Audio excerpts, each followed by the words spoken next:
Hey, thanks for picking us up. Who are we? We're the Pod Boys. I'm Matisse Van Rossum, and I'm just along for the ride, baby. I'm the rider in the storm, Ben Sheets. And I did get off this plane. I'm Cleveland Mosier. Plane? I don't know. I got the wrong movie there, but you started the intro, and I realized I didn't have. I didn't prepare at all, and so I went for surreal. Didn't land.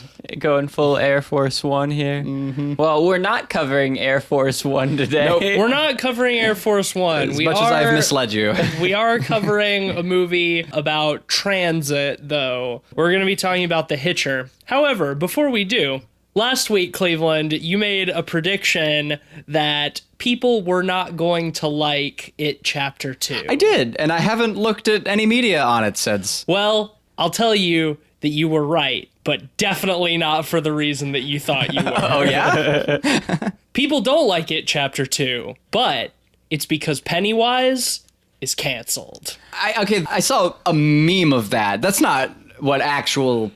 Of course it is, isn't it? Yeah, that's He's real. not an ally, Cleveland. He's a horrifying monster who feeds on your fear. And Yeah, but he hates the gays, too. And he's canceled he for that. hates humans. Unlike our friend the Babadook, who is a powerful gay icon and ally. I mean, very true. It seems like Pennywise, not so much of an ally. People thought that the astral horror that takes the shape of a monstrous clown... Yeah, that rips children apart. That devours children to feast on their fear was a little bit too homophobic at a couple of times in the movie. What? And so Pennywise is canceled, and It Chapter 2 is officially a bad movie. Wow. Man. No matter what our ratings said or anybody else's or anybody's opinion, this is a bad movie now because it's the most homophobic movie of 2019. As a person who identifies as queer, I would have to say that I am personally deeply offended by them being deeply offended, and they can go like, I don't care what they do. I have not Fuck 'em. delved too deeply Whatever. into this madness for fear of losing my mind. Yeah, it truly Lovecraftian. But I would very strongly doubt that it's the actual LGBT community that thinks Pennywise is homophobic. No, it's almost like every like subset and like group of people has fucking batshit people in it. Well, crazy, right? What a thought. The whole story stems from an article that came out last week that was like, Pennywise isn't the ally we thought him to be. And so what do you mean? And I read clips. What ally? I read bits and pieces of the article. I didn't have the mental stamina to read it all. Why did you think that the Eater of Worlds was going to be an ally? Oh man, it's maybe one of the most boneheaded articles I've read this year. It's got to be clickbait. Something special.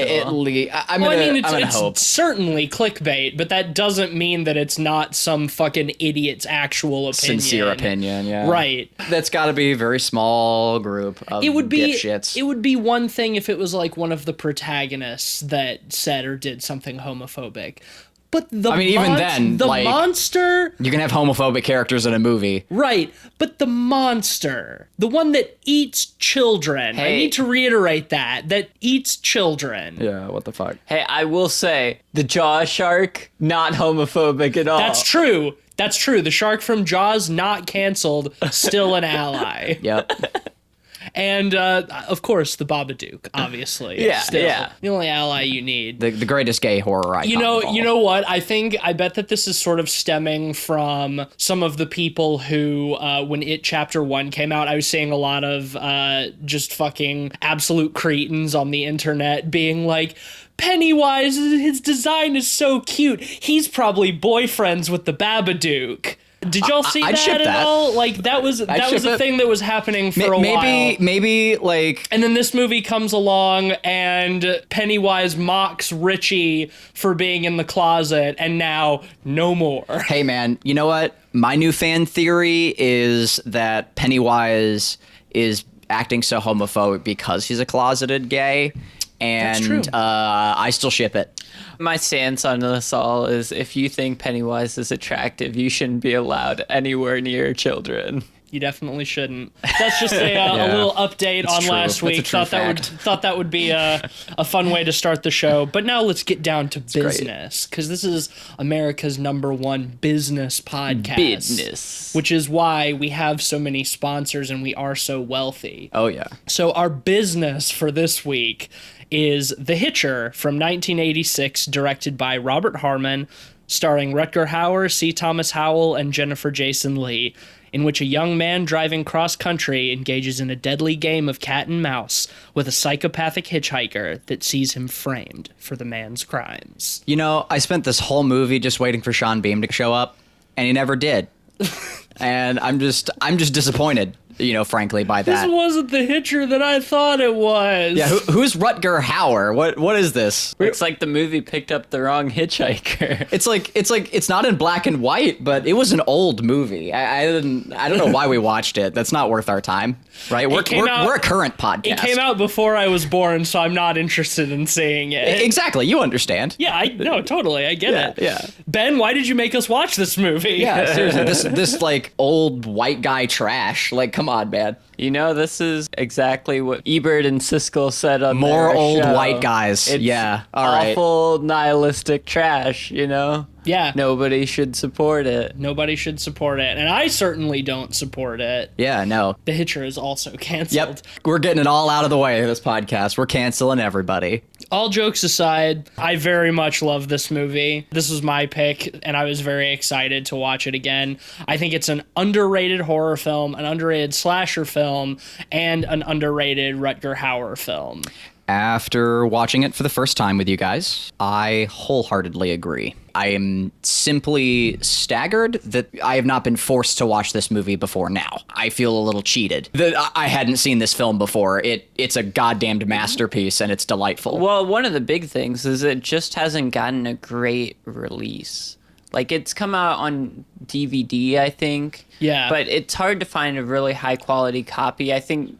we had to get the Blu-ray version from, Germany or something, Yeah. right? It's on YouTube, actually. I was looking for clips earlier today to refresh myself, and the full movie is on YouTube. It's not the highest quality, but... Oh, really? Definitely check it out on there. But yeah, I think this movie is really, the gold standard of the cat and mouse subgenre in a lot of ways. Man hunting man, world's most dangerous game type of thing. And I think Rutger Hauer in particular just brings it all home. Oh, He's so good. he's delicious. Like, just all of his little facial tics and things. He just the right amount of ham. Like, I mean, ham's the wrong word because it's so theatrical. Like, Yeah, well, he's got... his presence is just He's got mesmerizing. unparalleled charisma. He's fantastic in Blade Runner. He makes that movie for me in most respects. But this is my favorite Rutger Hauer performance in The Hitcher. I just think that he is so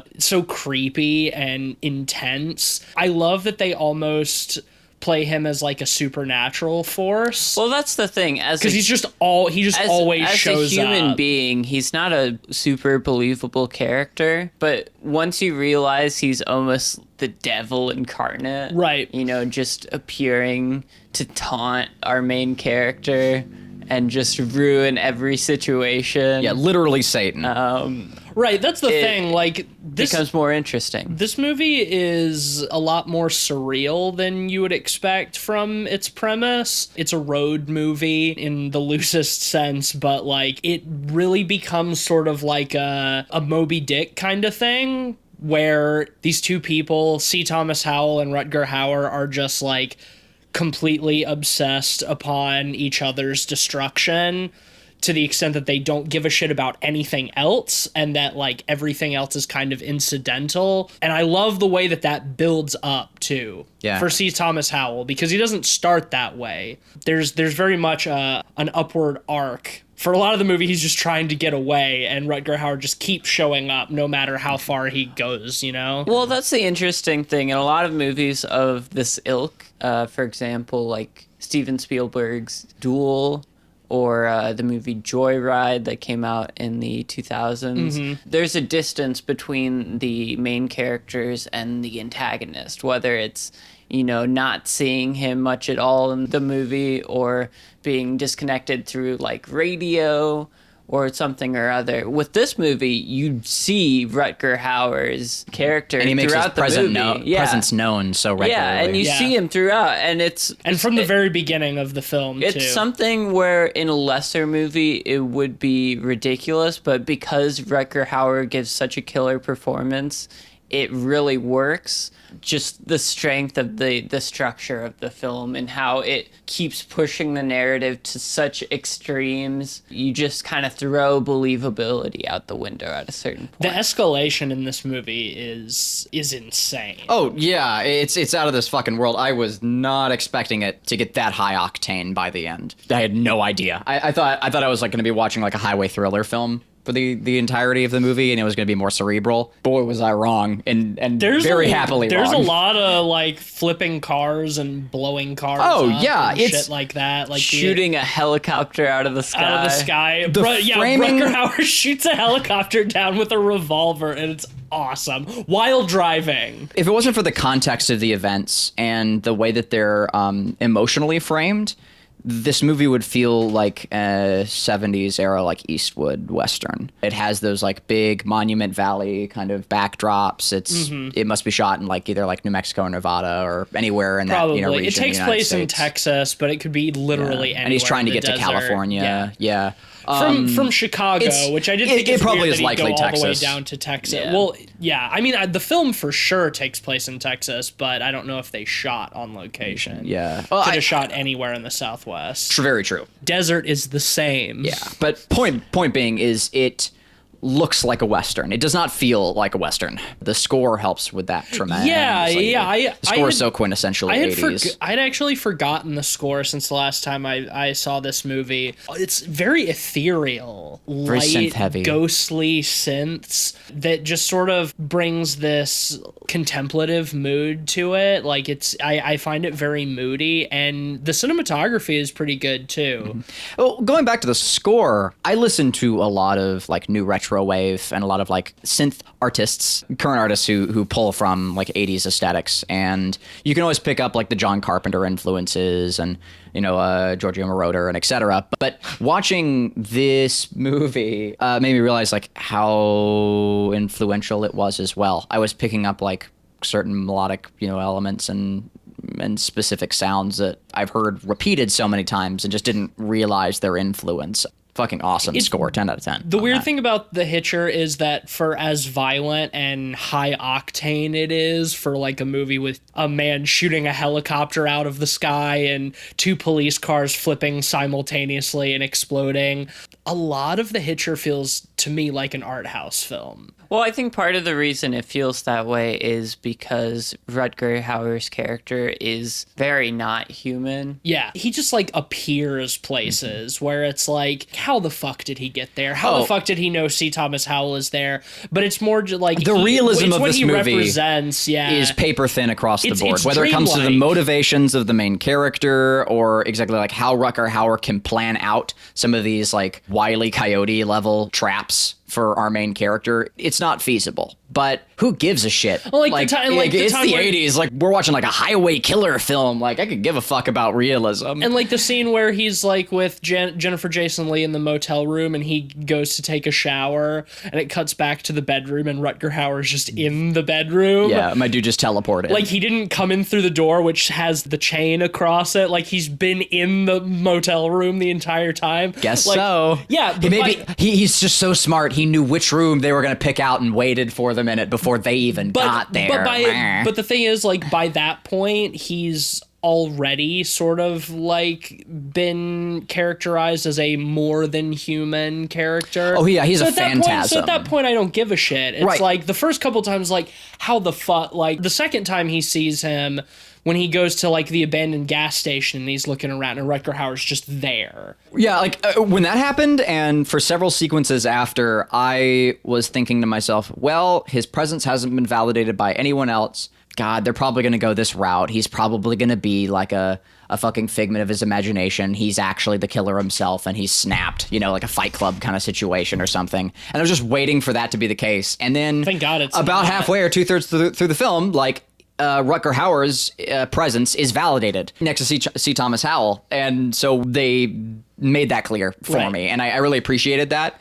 because I was thinking like, oh, you know, like it would explain all of his phantasm appearances, but it would not have been gratifying. Like I didn't want that explained. I just wanted the action. I wanted the suspense and thrills and chills and fun. It's so dreamlike in other ways too that it doesn't need that sense of hard realism. You just buy it, you know. It's not, especially because in like this setting in the desert, which is so empty and barren, it does sort of feel like these two isolated individuals sort of like hurtling through space and just like running into anything that they come into contact with, which is their interactions with other people. Well, that's the thing too, because there's so many instances in the film where Rutger Hauer could easily kill C. Thomas Howell, but he doesn't. Oh no, he wants to keep toying. It's most of the movie.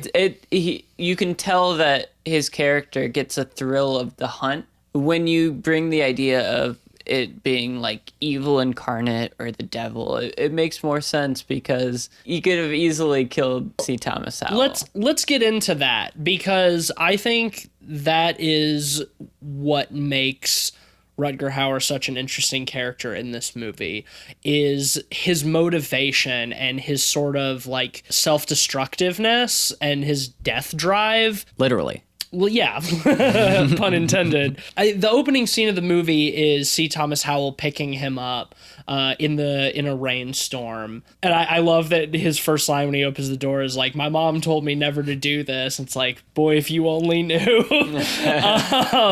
But just like immediately within the first 5 minutes of the movie, Rutger Hauer has a knife to C. Thomas Howell's throat. And he was like, yeah, that car that you saw pulled off the road, like I killed the guy who's driving it, and I cut off his arms and legs and his head, and I'm going to do the same to you. I want you to say something. And at that moment, I whispered under breath, I was just like, I want to die. Like he said, I want you to say 4 words. Yeah, I want you to say 4 words. And I was just like, oh, he wants him to like say like, I want to die. And then like the next words, like Rutger Hauer said was, I want to die. And I'm like, yes, that's what I wanted. Like, well, it's so excellent. And like, it's like sociopathy 101. Like, it's great. And the thing is, C. Thomas Howell doesn't want to say that, because he knows it's obviously a trick. If he says it, then Rutger Hauer's just going to kill him. And it's that moment that he notices the light on the dashboard indicating that the passenger door is not all the way closed. And so he screams like, I want to live. And he like, fuck you. Yeah, fuck you. And shoves Rutger Hauer out the door. So within the first 10 minutes of the movie, our main character has already been captured by the antagonist and gotten away from him. Yeah. And it's like the first time I saw that, I'm like, where the fuck does it go from here? Yeah, like, you know, but it's like that moment where C. Thomas Howell showed a desire to live that clicks something in Rutger Hauer where he wants to like test that, see how far he can go. Because like you said, Ben, pretty much every time he shows up in the movie, he could very easily kill C. Thomas Howell. That's the interesting thing, because it's structured in such a way that it feels like he's toying with C. Thomas Howell throughout the movie. And I think that is a great way to keep Rutger Hauer feeling threatening without, just immediately killing off our main character. Well, and it also serves to like really rapidly degrade C. Thomas Howell's like sanity and will, because he realizes that Rutger Hauer could kill him at any time. Yeah. And the fact that he keeps showing up is like, is this the time he's going to kill me? No, it's not. It just drives him insane, and it pushes him to a breaking point, exactly like Rutger Hauer wants. And at a certain point, he's just like, fuck this. You're fucking with me. You're going to kill me. No, I'm going to kill you. And then it's like, even after the point where like the police capture Rutger Hauer and like C. Thomas Howell is safe, it's like, no, that's not good enough anymore. Like, it's not good enough that he's just locked up.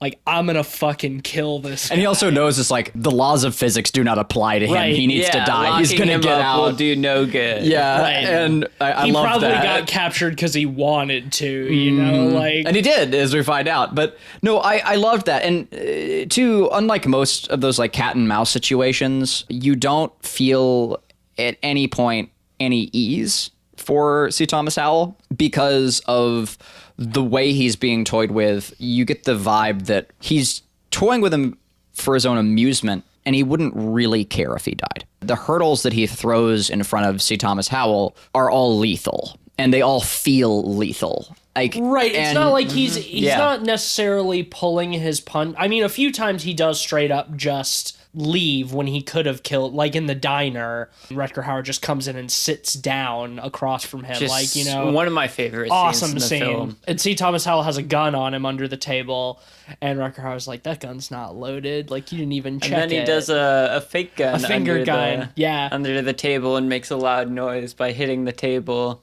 freaking C. Thomas Howell out enough. the clicking. Pull it Yeah. out, yeah. Yeah. And then just like the look on his face and the look on Rutger Hauer's face, like that is a really, really incredible scene. While I agree with you that I don't think Rutger Hauer would be upset if C. Thomas Howell died, I kind of think that he is really doing the things he's doing to like guide C. Thomas Howell to the ultimate conclusion of killing him. Yes. Because he absolutely is. But the beauty of it is he does it in, like, if we were to look at him as like some sort of particularly fucked up mentor, he's Right. using a sink or swim method. Well, If he exactly. can't kill him, he doesn't, or if he dies from any of the things that he throws at him, he doesn't deserve to kill him. By the end of the movie, I get the distinct impression that Rutger Hauer has just sort of been drifting and trying to motivate people to kill him. Yes. But in such a way that if they don't have what it takes, like, he just kills them, you know? That he's just doing this until he meets the person who finally has the balls to do it. Oh yeah, like so many like sociopathic he- serial killers on their last bender, right? exactly. Like, Suicide he's by just- cop kind of thing, except... Bingo. It's just in this except case, it's like, suicide by like pedestrian. And Right, like, it's so good. Can I torment this poor kid into just completely breaking? Because, I mean, at the end, Rutger Hauer does let C. Thomas Howell kill him. Yes. He obviously has that self-destructive desire, and it's just like, at that point, what has he made with his death, you know? Like, Another monster, Another yeah. monster, yeah. I love that. I love it. The problems that I had while watching the film were all relatively mitigated by the end for the reasons I've explained. Like, I wasn't going into this film looking for realism, but while watching the movie, I had a couple of issues with C. Thomas Howell, with our protagonist, and like his interactions like with the cops. I was very caught off guard when he first takes the two police officers hostage. He could have talked his way out of that. He could have, had a dialogue with them. Like, he was in a position where he was able to, and he wasn't going to get shot or whatever else. But that's just because like his character had the realization of what he wanted before I realized that's the direction he was going down. I think C. Thomas Howell does make some stupid decisions in this movie, but it feels real because I think they're believable. Yeah, they're yeah. believable decisions. Because he even feels if they're- He's running on a little Because sleep. He's fraying. panicked. He's yeah. he's fraying until he finally breaks. And I mean, you're definitely not thinking clearly in situations like that, especially once Rutger Hauer starts going out of his way to frame C. Thomas Howell for his crimes, to like purposely get the police on him. Then at that point, it's like he's completely alone. He has no help. The cops are after him, and this psychopath is after him. Well, especially after some cops start dying, because these are fucking Texas cops. Right, Let's small town not Texas forget, cops. They will kill you. Revenge. I love any of that. I love this. that scene where the cops catch up to him on like the Greyhound bus, and one of the cops who took him in the first place is there, and he thinks that C. Thomas Howell killed the other guys at the station, and he's got his gun on him, and he's like, "You spit on my wrist, wipe it off." Saying to the other police officer, to make it look like he spat on his wrist. Well, No, he's trying to make him go for his gun so he can say, wipe the tried spit to off my grab wrist. gun. He's trying to make C. Thomas Howell reach for it so he can justify shooting him, saying he was going for my gun. Yeah, because you have the whole bus of onlookers. Right. And how do you justify shooting someone with no preemptive if they're right? If they're going for your gun, the place near your gun. That scene is so tense too because you see Thomas Howell realizes it, like he knows what is being set up here, and like he ends up being saved by Jennifer Jason Leigh, who we haven't mentioned yet. I have somewhat mixed feelings about her character. I think she plays the character well. That's the thing. I don't think she's the most fleshed out character, but I think Jennifer Jason Leigh does a pretty good job. She does. I had no problems. She feels a little more helpless than I would like at times. Yeah, like when it comes to having like helpless heroines in a movie, I can be kind of give or take, but I felt that kind of person does exist. Sure. I think for every person like that who exists, there are plenty of like strong women. I don't think like it represents anything necessarily. Not to say that she's not strong though, because she does. No, she's very. She does go out of her way to like put her own safety on the line to like help C. Thomas Howell, which is one of the reasons I even feel comfortable saying that last thing. Who is like who's really a stranger.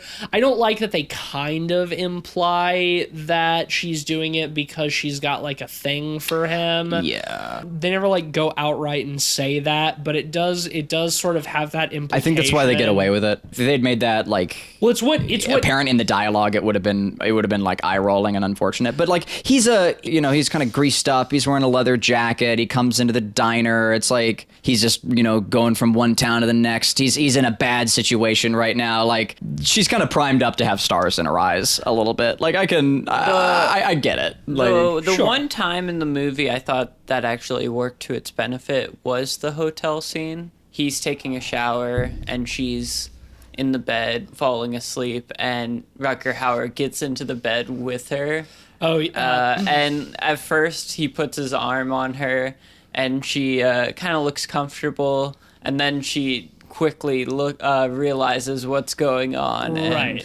And also sour. And I don't think that would really work if there wasn't a romantic undertone. Sure. And not only that, but in the sequence before our protagonist gets in the shower, he asks her if she's awake, because they're like lying next to each other on this bed. They've both been through like hell and back at this point. Yeah, and he asks her like, "Hey, the cop car chase. Are you awake?" And like, he's asking her for several reasons, and she lies there facing away from him, but we can see like that her eyes are open. Right.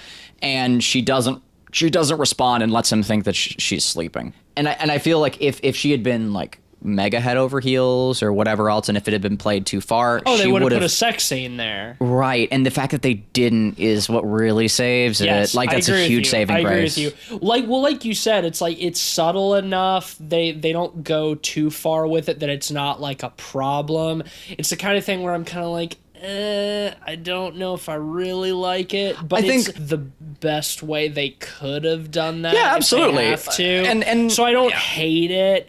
And it's ultimately such a small part of the movie. And I mean, I guess it does do something to sort of build up to her death, which is pretty horrible. We don't see it, but you don't need to. It's worse that we don't. They leave it to the imagination. Right, yeah. And it would have been, I think in that scenario, it would have been gratuitous if they had And shown I do it. appreciate this film a lot of times doesn't pull punches and just shows the carnage that ensues during their journey. That's the one time they should pull their punch. They do pull their punches a few times, and I think every time they do it works to its benefit. And like, for example, the other time they really do that is the first time C. Thomas Howell is taken to the police station, and he's in a cell, and all of the police officers are killed. Oh, right. And you see the aftermath of it. Yeah. Well, I love the way they play that, too. We see him in a cell, and he has a dream, and he wakes up, and he goes to, like, lean on the bars, and the door swings open. And then to have him go out into the station and just, like, see the cops dead. And he sees the fucking police dog eating one of them. Mm-hmm. yeah, that scene's great, especially because like the cops then show up again right away. Yeah. And it's like, yeah, dude, there's you could have talked your way out of it before. Like the chief, when they took you in, he was like, yeah, this boy's not a killer, I can tell. He even told the other guys that, and it's like, well, nah, there's no way you're getting out of this one. Which that's like the real turning point. I want to hone in on too is as much as the cops in The Hitcher are hyperbolized as like Texas cops, they're portrayed very neutrally in this movie. For as many times as the cops get killed, as many times as they chase our protagonist. Well, no, they're never the villain. Exactly, and No, I loved that. For sure. I loved that. And to your other point, I honestly don't even think they're that hyperbolic. I think they're believable for like small town Southern cops. Yeah, and the thing is, like, even when they do have what you could call bad acts, like, for example, like the spitting on the wrist thing, in comparison to Rutger Hauer, they're not evil. Well, right. And that's the thing. You understand that, like, even though what he's doing is a bad thing and like is sort of despicable, from his perspective, he thinks that this person violently murdered his friends and coworkers. While it's still like not a good thing that he's doing, it's not justifiable, it's believable. And it's not villainous. Yeah. Now, the hyperbolic part comes in like right after the two make their escape, and they're driving down the road, and like the helicopter comes after them and the other police cars, and they start like firing machine guns at them while she's still in the car and she hasn't done anything. Like, well, that's hyperbolic. Like, and that's all I meant. But I mean, I do agree that like largely they're portrayed as neutral characters. She has done something though. She's the one who helped him escape. The reason he didn't get shot was because she came off the Which bus. isn't cause to fire at them with a machine or at her with a machine gun. Yeah, she had a gun on the cop. She pointed a gun at the cop. I'm not saying that it's not a little bit over dramatic, like it's a little bit overreaction, but it's still believable. She's aiding this person who they believe is a serial killer, and she pointed a gun at a cop, and these cops were close with the people who were murdered. So at that point, I would believe that they would fucking give them everything they had. I don't think it's the right thing for the cops to do, obviously, but right. I love how they build up to that scene where they've taken the cop car, Jennifer Jason Leigh and C. Thomas Howell, and they see the other two coming up on the horizon behind them. And she's trying to like talk to them through the radio, be like, we're turning ourselves in, we're going to talk to the police chief or whatever, we're driving to the station. She keeps saying that and they're just ignoring her. Right. Which is like there's no going back for them. They're fully hell-bent on killing these people. Right, like Southern retribution, man. Yeah, the fucking. That's all it is. Like, well, I think it's a fucking thing in the South. It's not. Yeah, it's well, not a good thing. I think it is prevalent in the South. I think it's prevalent everywhere. I will say that like the NYPD has a reputation for that as well, and there's like any militarized force is gonna be like that universally. I mean, sure, but beyond that, I'm not gonna defend the South. Jesus Christ, no. It's a classic stereotype. Yes, it is. Yeah. Southern cops like this. Well, and especially like you said, like it is understandable if they think he's a serial killer / cop killer who's killed their friends and fellow servicemen. It's believable. It's maybe not necessarily relatable to everybody, but it's believable. And it leads to one of the most spectacular scenes of the movie is that entire chase. God, yes. Yeah. They're trying to get away from the cops, and they do the classic maneuver where the cars are on either side of them, and slams on the brakes. Then they both sort of just like cross paths and flip in what is a fucking awesome shot that they got mad coverage of. Oh man. How many cameras do you think? 5 at least. Wow. Yeah. That this is not a complaint by any means. No. But they took advantage. Like, we're gonna do this shot. We are going to get this shit from every possible angle. We got one shot at it. And we're gonna shoot it in slow motion. Yeah, exactly. And it's awesome. And they use like all of those shots. Yeah, this it's film, one of those classic action movie things where they show the exact same thing from like 6 angles. I don't mind it at all. It's such an awesome stunt. But to have that and then be like, oh fuck, like yeah, our protagonists, they did it. They got away. And then to come up on the hill and have the helicopter come up, it's like, fuck, man. Fuck, how are they going to get out of this one? More like Rutger Hauer, they're going to get out of this one. I was just going to say Rutger Ex Machina. Like, blasting the helicopter out of the sky with a revolver. I've seen things you people wouldn't believe. Oh, man. I love that part. And so quintessentially 80s. Loved it. Well, that's the thing, too, is, like, in this movie that a lot of it is very, like, serious and kind of surreal and, like, this sort of almost, like, biblical struggle between these, like, two figures. It does some fucking incredible action sequences. Man, Yeah. if you could just... It does the balance perfectly well. If you could just, like, Men in Black, like, mind wipe everybody and just re-release this in theaters now and play it up like it's an homage to the 80s, folks would eat this film the fuck up, and it would do better than it did. This movie, like, was it would be fucking like, ahead of Rutger its Hauer's time. dead. What? What's Here's- happening? No, like I said, you have to Men in Black mind wipe everybody first, but and just but like and completely here's erase my Rutger pitch. Hauer's yeah, career. okay, not worth it. Here's Never my mind. pitch. I think Jeremy Saulnier should remake this movie. Oh, dude, he would do it great. Yeah, I think his aesthetic would work super well for it. the guy did especially Green Room, Cleveland. in light of He Blue would. Ruin. Why would you? I mean, there's no need to why remake would you this like movie. not have Rutger Hauer in that lead role? They- Speaking of, there is one. They did remake it And- with Sean Bean, like you made reference to earlier. Cleveland. Yeah, I saw the Weird. trailer for that, and I was but a wee lad when that film came out, and Yeah, I didn't know it was a remake at the time. Same, exactly, and it didn't look very appealing to me. I didn't have any interest in it.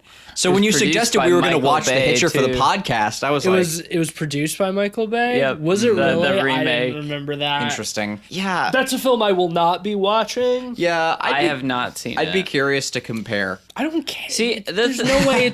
There's no way it's going to be as good as this one. Well, just like There's no what way changes in did they hell. make? You- No, it's not possible. It's They're gonna take it. They're gonna take it from a sort of like higher concept character drama that it sort of is, and it's gonna be a fucking Texas Chainsaw style slasher film. It's just the cynic in me wants to know how badly they fucked it up. You The know? thing is, like, because Sean Bean you- like is just so flat, like, or he does like brooding very he does well, stoicism extremely right? well, But and he doesn't do this like character madcap. needs charisma, yeah, which Rutger Hauer has. The thing is, you mentioned that this movie shouldn't be remade, and I think actually I disagree with that. I think this movie is a perfect example of a movie that should be remade, if only to carry on the torch and the legacy of it, because I feel like in a lot of ways this movie was forgotten to time. Sure. You know, it doesn't have the distribution it deserves. Give it a good Blu-ray You know, release, and I bet it'll it's- start getting some. Yeah, and a good US Blu-ray. yeah, release. and the genre of this film carried on beyond it, but you know, this is kind of the gold standard for that type of movie. Yeah. And I think it could easily be done super well today. I mean, the director of this film, I don't think I've seen anything else he's done. No, I haven't. This is the notable thing, but I'm sure if you gave it to a good director, you could do a lot of good. Well, see, here's You know what? You completely won me over. I think that's a really sound argument. Here's the and thing. I agree. I really like that perspective. I don't think that this is a film that should be remade, but that doesn't mean I would be opposed to somebody remaking it well. If there was a good remake of it, I wouldn't be like, fuck you, they shouldn't have remade this Yeah, movie. I mean, like you could cast like, I don't know, like Jake Gyllenhaal or someone as like the. Well, that was going to the- be my the- next the question. Sociopath or That was going someone. to be my next question, specifically to Ben, since you brought it up. Who would you cast in the John Ryder role? Ooh, that's a tough Jake question. good question. Gyllenhaal is not a bad one. Actually. Yeah. I don't know if I would have thought about that. I But would say Jake Gyllenhaal. considering his performance in Nightcrawler, which is a You fucking know amazing who I movie. would who I'd actually cast for it, because I think it would be an interesting left turn, and I haven't seen him in enough lately, would be Tim Roth. Oh man, Tim Roth probably would Because be good. he has in that this, kind of wouldn't he? aged, grizzled face at this point in his career. He's pretty old now. Yeah, He's and- pretty- What has he done? He's in all the Tarantino movies. He's Mr. Orange in Reservoir Dogs. He's one of the coffee shop burglars in Pulp Fiction. He's the doctor in Hateful Eight. Got it. Interesting. Yeah, Tim Roth would Interesting pull. Tim Roth would be a good one. And I think he would do a good job. It would be a task remaking this because I feel like the standard is extremely high. Yeah, the standard is extremely high, and I really feel like movies like this aren't quite made anymore in the same respect. You know, you have your art house directors every once in a while pulling out a great action horror movie. That's the thing. This film really weirdly but effectively rides the line between what I would consider more like art house road movies like Two Lane Blacktop or like Badlands. I get a lot of Badlands vibes from this movie. Sure. That with like action to rival the early Mad Max films, like car stunts and stuff. Oh yeah, very Mad Max. Like that's the thing. It's like Badlands meets Mad Max. It's so weird that this isn't a bigger movie. Like I stumbled upon this movie completely by accident in college. I just wasn't aware of the existence of this movie. And I watched it, I'm like, this is fucking incredible. Why is this not considered among the horror classics of the 80s? I feel... Because it stands up. You've mentioned multiple times that this feels like a quintessential 80s movie in a lot of ways. And in a weird way, like, I can see where you're coming from, but for me, this movie feels very 70s. In structure, as aesthetics. Well, no, that is true, and I did start by agree like framing it as like a '70s Eastwood film, that's why I cited movies like Two Lane Blacktop and Badlands. I agree with you 100%. Mm-hmm. I think, but also Mad Max. By referencing the '80s, I meant that it should be considered in the pantheon, in the pantheon of like 80s horror classics. Yeah, I would totally agree. It does very much feel like it tastes like the film. Part of it too is like the heavy synth sound, the heavy synth scoring. Oh, that was 70s too, though. Like, in a lot of ways. That is true. The one challenge, if you were to remake this film, it would be because it feels so of the 70s and 80s. We have more technology now. That's the thing. I think one of the big things to its advantage, even in the era that it's set in, is it is in rural Texas, where technology might be somewhat there, but not everyone really knows how to use it. The thing is like a huge hurdle that this film would have to get over if it was remade is smartphones. A lot of the situations that take place in this film would be completely mitigated. Damn, no bars. Well, they would have to do that. Rural Texas, there's areas where you don't get any. Or dude, honestly, fucking, if you're gonna remake this movie, set it in like Australia or something. That would be cool too. Or just like set it in the 80s. Or that. Yeah. You could just don't. shoot it as a period piece. Yeah. It'd probably be better that way. But then, if you're gonna remake a movie, I feel like there's some sort of obligation to modernize it. Well, in that case, If you're gonna do a remake that's also set in the 80s, then really, what's the point? You need to go whole ham one direction or the other. I would say, either like just ignore cell phones, or have it set in a period piece film, or include it in your modernization of it and actually address that concern.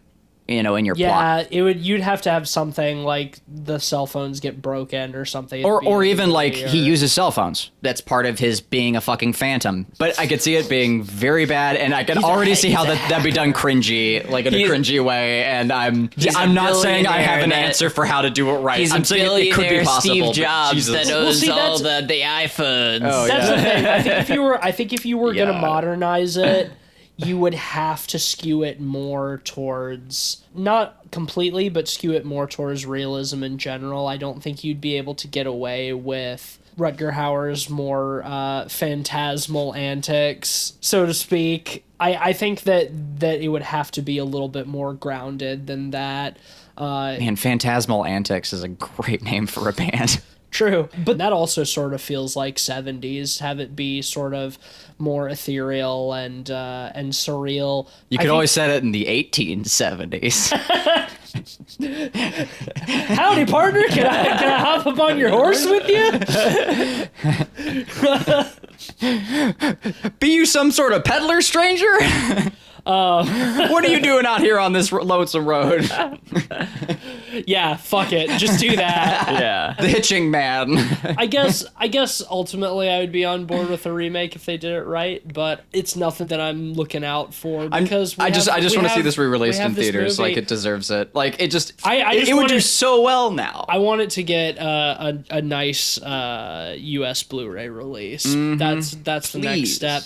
Because, like, as a cult classic, like, its status is bona fide for sure. People who know about the movie love it, understandably. It's just, I think it's such a criminally overlooked film. I agree. It doesn't help that, it didn't do great at the box office. It got critically middling to negative reviews. I can see that. Yeah. And on top of 86 that, is a weird time for a movie like this. Its star, C. Thomas Howell, followed up this movie with maybe the most unwoke movie ever. Oh my god, you want to talk about a big Soul Man? That's a big old yikes for me. Oh my god. If you haven't heard of Soul Man, don't. Soul Man is about a white kid who can't afford Harvard, so he does blackface to get a scholarship. Yep. It's and a movie so it's that C. actually Thomas happened. Howell in blackface and a bad wig. James Earl Jones is in it too, and no one on the crew or cast was like, "Hey, maybe this is a bad idea. Maybe this is the worst idea." And yeah, man, yeah. I walked into the room and you'd already started playing the trailer, and if that kind of thing sends you up the wall, weird that don't C. watch Thomas it. Howell's career recovered from that, because it did. Not He's now. Still Let that working, shit get out there. And, but he's not like a. I mean, he's not a big name. Big star. Hey, we're already canceling everybody on this podcast episode. Oh yeah, let's go ahead and cancel C. Thomas Howell too. Get him out of here. Yeah, get and him honestly, out of here. cancel Rutger Hauer too, because he's foreign. Oh, I thought you were gonna say because he's dead. Oh damn! He did kind of get canceled for life. Life canceled. Fuck, dude. Oh, yeah. No, I can't even say that. That's too sad. No, like legit R.I.P. Rutger Hauer. Like, that is why I picked this movie, is because he will not be lost like tears in the rain. Oh man, no. He is an idol of mine. To all jokes aside. Yeah, he's the only notable actor to ever come out of the Netherlands. So I will cherish that man for the rest of my days. I love this movie, and I'm really glad that we got a chance to watch it. Do you want to rate? Yeah, just wrap it up with the rating on there. Yeah, my appreciation for this movie just grows more every time I see it. I don't need to elaborate. 5 out of 5. Yeah, this is a gold standard for the cat and mouse thriller. Rutger Hauer gives my favorite performance in this film. Oh, yeah, the best.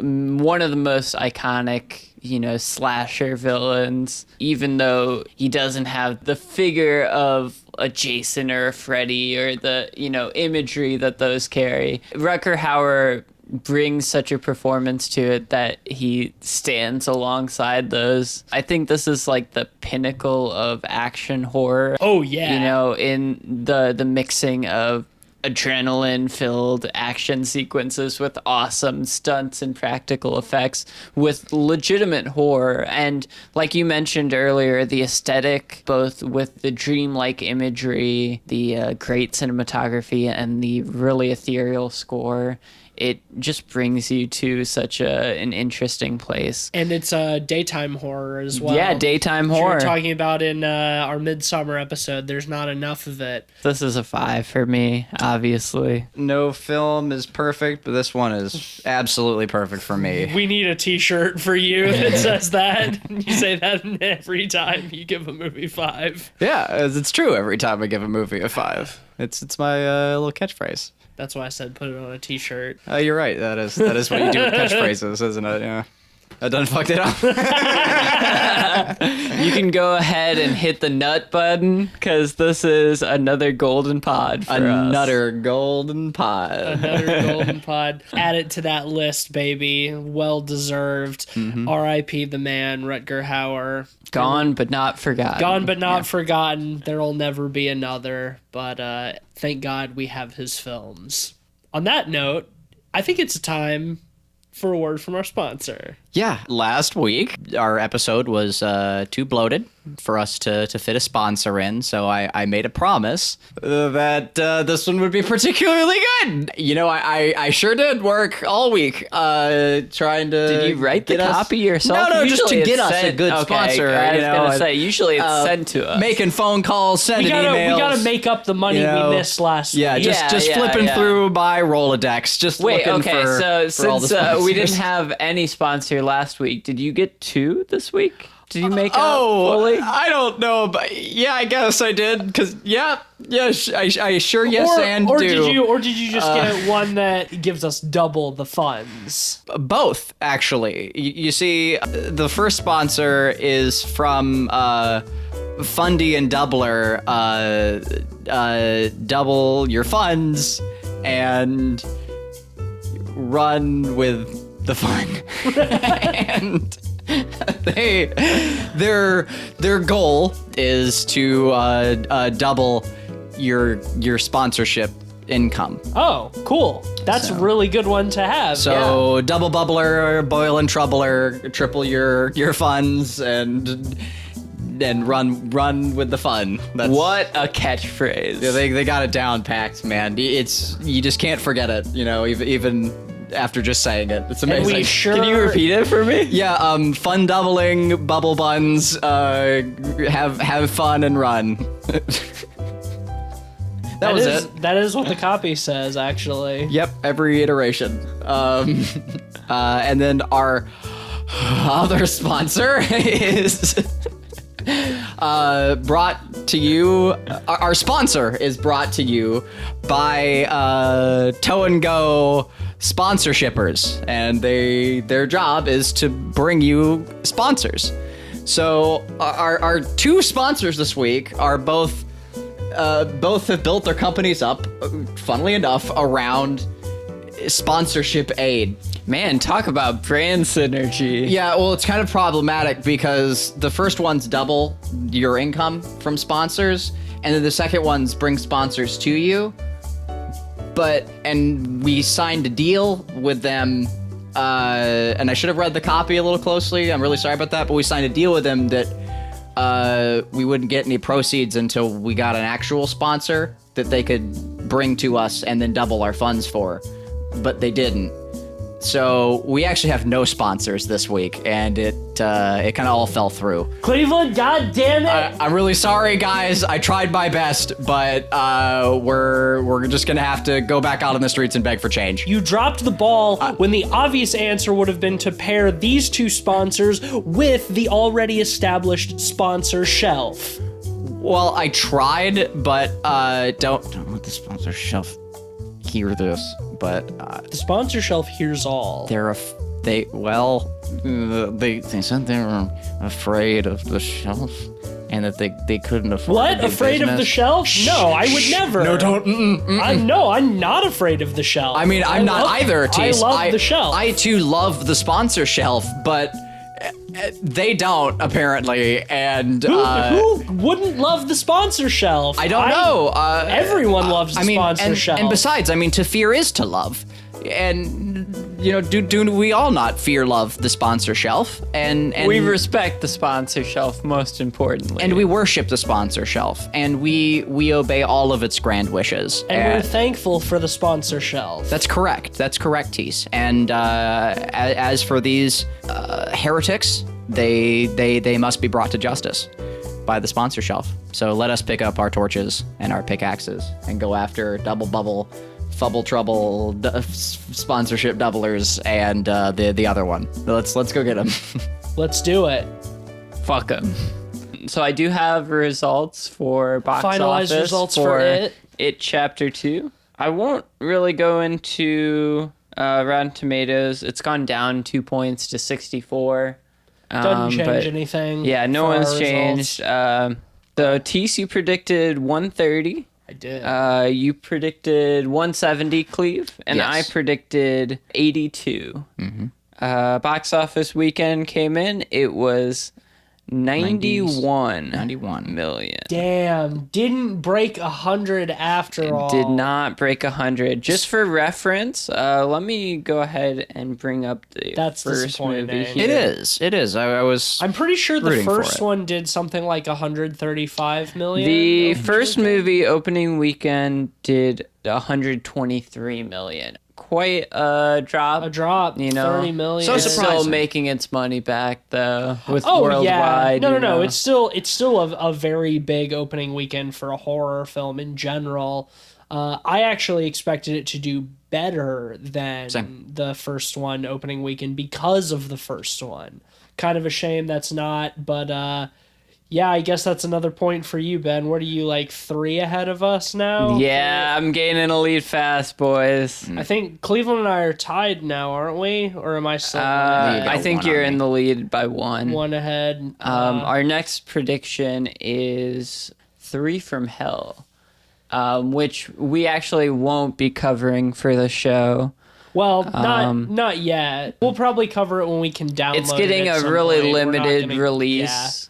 Yeah, we have 3 from Hell, Zombieland, and The Lighthouse within the next month or so. So anything can happen. Just for reference, too, it was the R-1 R-rated horror release of all time, and It Chapter 2 is currently sitting at number 9 for R-rated horror movies.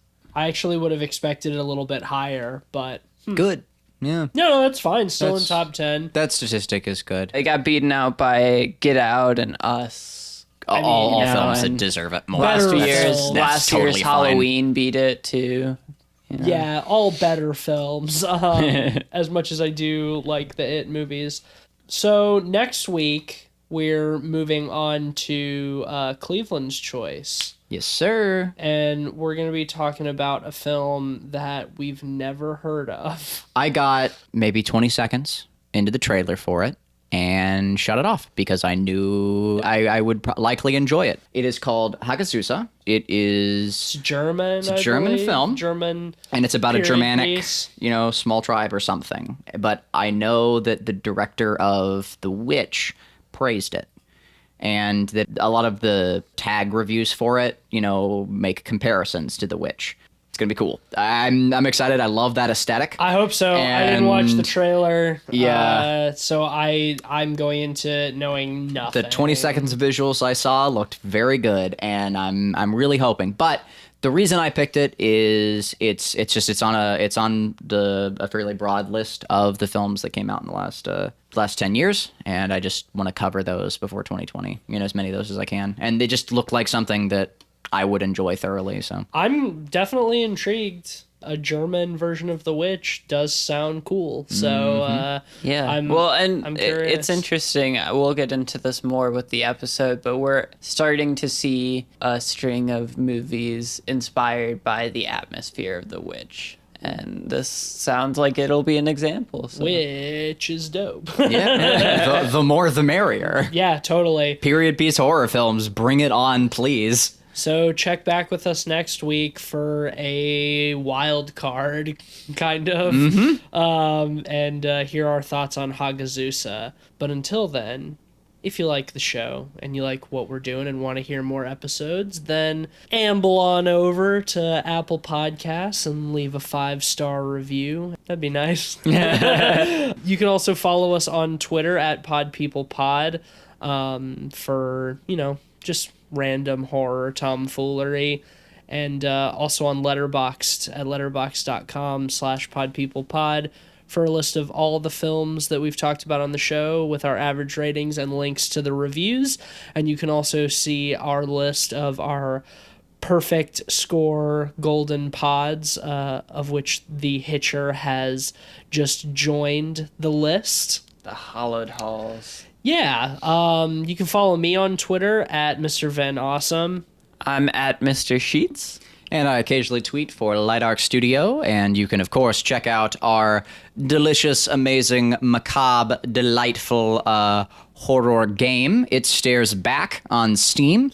Just give it a Google, it'll pop up. and enjoy. Got some exciting things in the works. Most definitely. Oh man, yeah, we've been having some fun on the design front. You can also feel free to join our Discord. You can find that link on the Light Arc Studio Twitter or lightarcstudio.com. Hop into the Discord and say hi. Yeah. And mention the show, and you'll the first person to do so give you a free key to the game. That's right. Do the thing if you're so inclined. Yeah, I think that's just about everything for this week, boys. Thank you for the ride, and it's time for us to stick our thumbs back out and head on down the dusty trail. Yeah. Don't forget to say those 4 words. I want to die.